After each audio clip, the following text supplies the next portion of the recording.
Salut à tous. Eh bien, nous sommes aujourd'hui jeudi 6 juin 2013. Nous sommes à Watford pour couvrir le Bilderberg comme promis.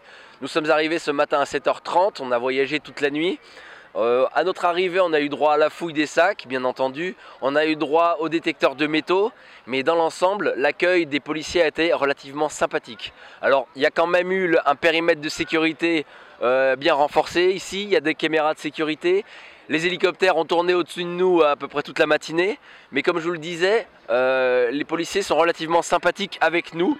Ils nous ont octroyé une espèce d'enclos, on va dire, à l'intérieur même du Groove Hotel, d'où nous vous parlons aujourd'hui. Alors cet enclos a été donné sous pression des citoyens et des manifestants du Bilderberg. Donc les gens du Bilderberg et de la ville de Watford ont cédé à ces pressions. Et aujourd'hui, on peut vous parler donc de l'intérieur du Groove Hotel. Alors ce que vous entendez, c'est encore l'arrivée des participants du Bilderberg sous les huées. Voilà. Alors justement, concernant l'arrivée de ces participants au groupe Bilderberg, comme vous le disait le capitaine, à chaque entrée de voiture de luxe aux vitres fumées, dont on ne peut malheureusement observer les occupants, les manifestants ici présents, les insultes, tapent sur les barrières de fer, c'est assez folklorique. Alors on a pu compter une quinzaine de voitures, il y en a encore qui sont en train d'arriver. Mais étant donné qu'il y a environ 140 participants, on peut se douter que certains invités VIP, vous les entendez là peut-être, sont passés par l'entrée de derrière, entrée qui est actuellement bloquée au public. Au niveau des médias de masse, sont présents aujourd'hui Russia Today, la BBC Radio, Press TV, donc la presse iranienne, le Daily Telegraph, le Guardian, donc on peut voir que la presse britannique est venue en nombre. On note aussi des médias qui sont venus d'Italie, de Belgique, d'Allemagne, de Suède, des Espagnols aussi et des USA bien évidemment. Et par contre au niveau français, je peux vous dire que nous sommes tout seuls. Et oui, malheureusement. Alors au niveau de l'hôtel, donc là-haut, ils ont construit tout autour de l'hôtel un mur brise-vue pour que les participants au Bilderberg puissent fumer leurs cigarettes ou boire leur verre tranquillement à l'abri des objectifs des photographes et autres vidéastes présents ici en nombre. Donc justement aujourd'hui, jeudi 6 juin, le nombre de personnes présentes ça était entre 200 et 300 personnes. Donc nous avions des citoyens, mais aussi des journalistes professionnels, mais aussi des journalistes comme nous, citoyens, et aussi bien sûr des politiques.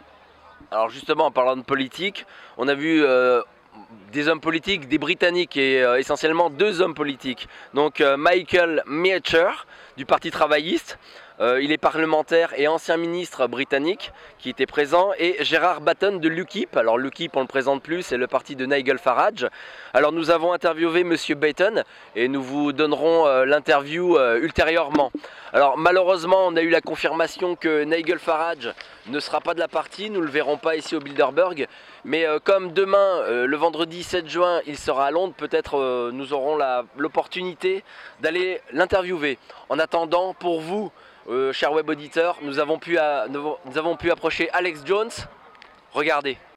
Alex, just a question for your French fan. Hey, how you doing, sir? God bless. Very well. We are coming from France. I know, great people in France. How you doing? Well, you often said that 2013 Bilderberg meeting is the most important. Can you tell us why?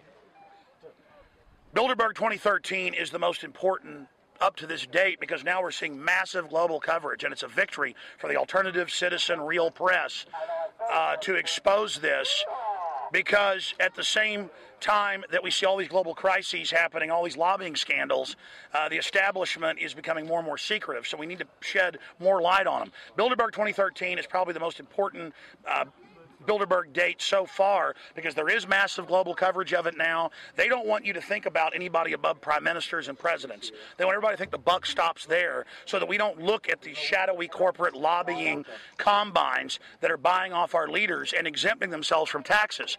They lobby to raise our taxes to transfer it to themselves in corporate bailouts and things like that. And so that's why this is so incredibly important. And it's already a huge victory just to force the media, especially in the United States. It's the worst. I hate to criticize the media in my country, but it's basically globalist owned. How in France?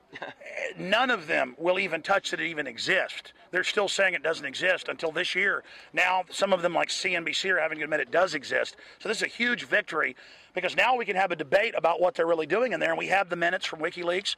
We have other minutes that people smuggled out to us. This is a sinister group. They want worldwide authoritarianism. They want to bring in a new feudalism or serfdom where we're all slaves to the state and big corporations and under this mountain of unconstitutional laws and tyrannical laws, while they are globalist and exempt with diplomatic immunity, basically.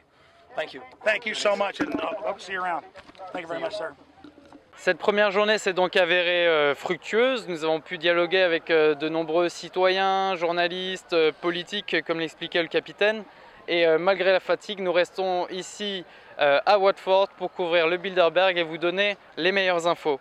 Restez donc branchés sur nos sites respectifs, le site donc d'Info Libre, mais aussi du Cercle des Volontaires. Et on vous dit donc à demain.